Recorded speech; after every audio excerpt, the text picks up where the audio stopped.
Mr. Chairman, Excellencies, Head of States and Governments, His Excellency the Prime Minister of Denmark, His Excellency UN Secretary General, Honorable Ministers and Head of Delegations, ladies and gentlemen, good morning.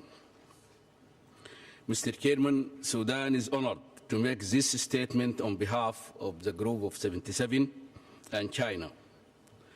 Let me at the outset congratulate you on your election as President of the 15th session of the conference, Denmark. The Convention on Climate Change and 5th session of the Conference of the Parties serving as a meeting of parties to the Kyoto Protocol.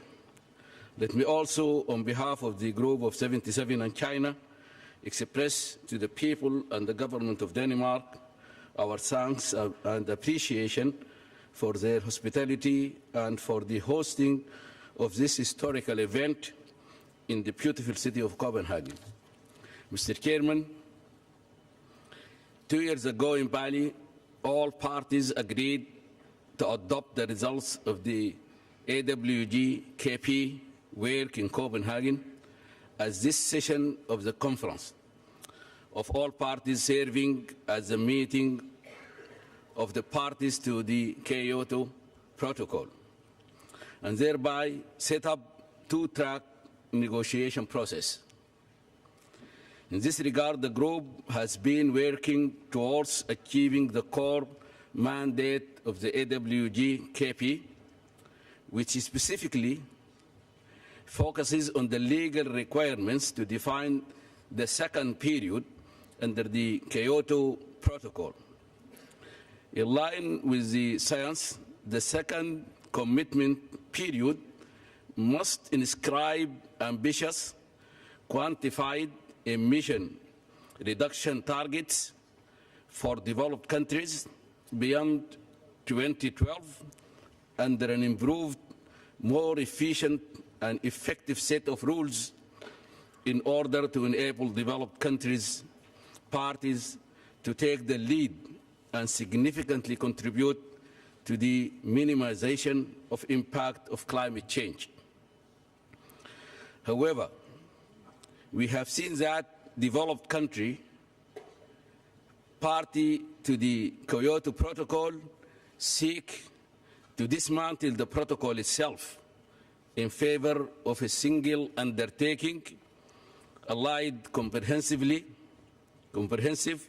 but which is in reality much weaker and will effectively undermine and reinterpret the Convention and its Kyoto Protocol.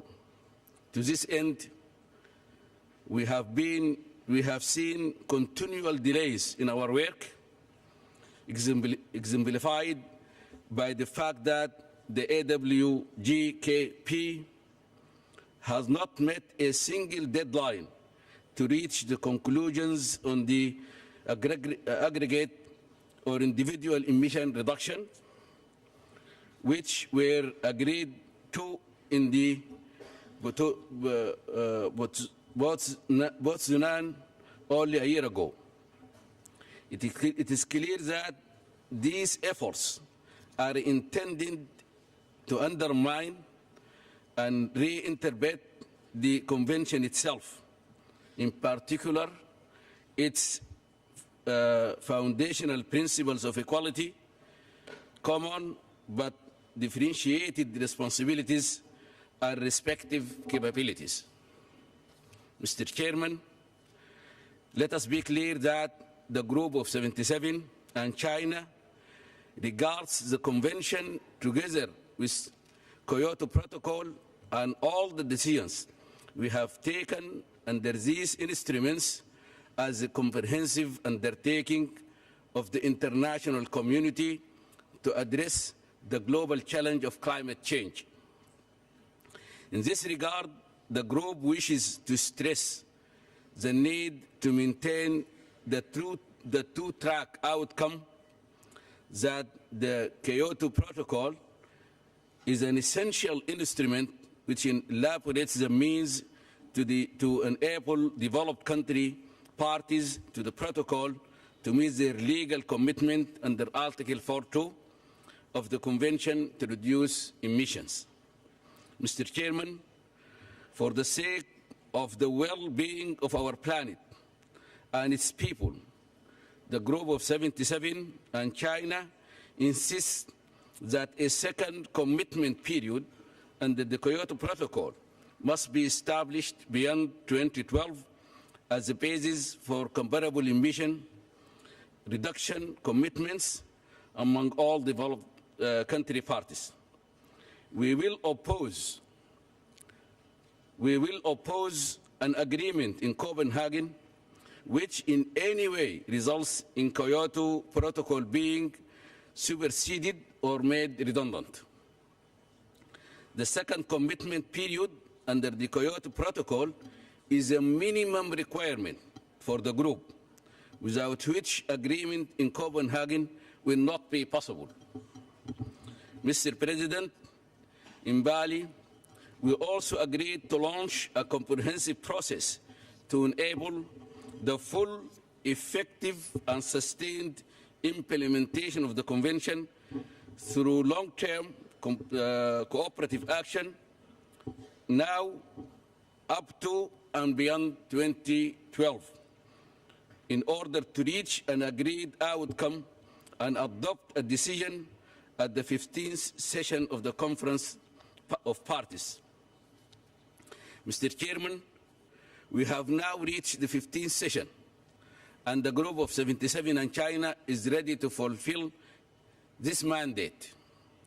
However, the group's intensive efforts to engage constructively in this process were seriously hampered by a complicated and multi-layered process of consultations imposed upon us at the beginning of this second week of this COP session.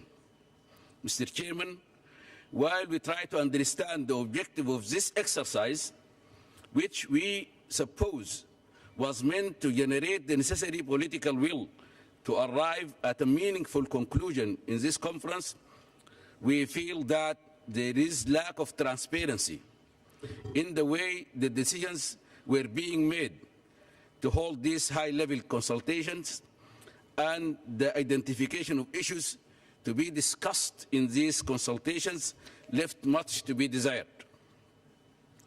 Many of the G77 delegations and China, many of the G77 delegations have limited capacities and will not be could not be represented in all the meetings, all of which are of great importance to the group.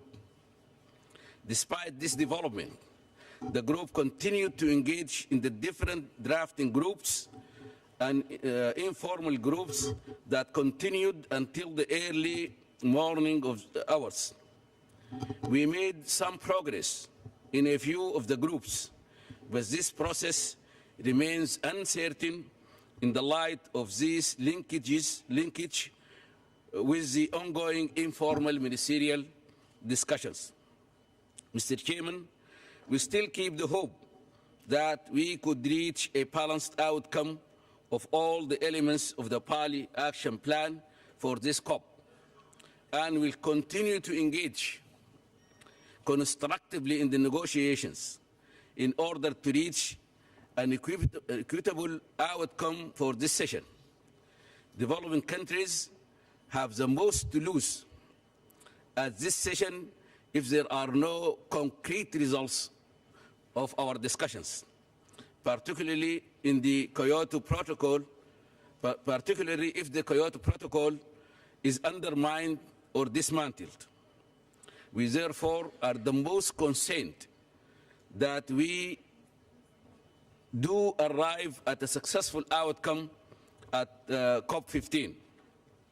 Mr. Chairman,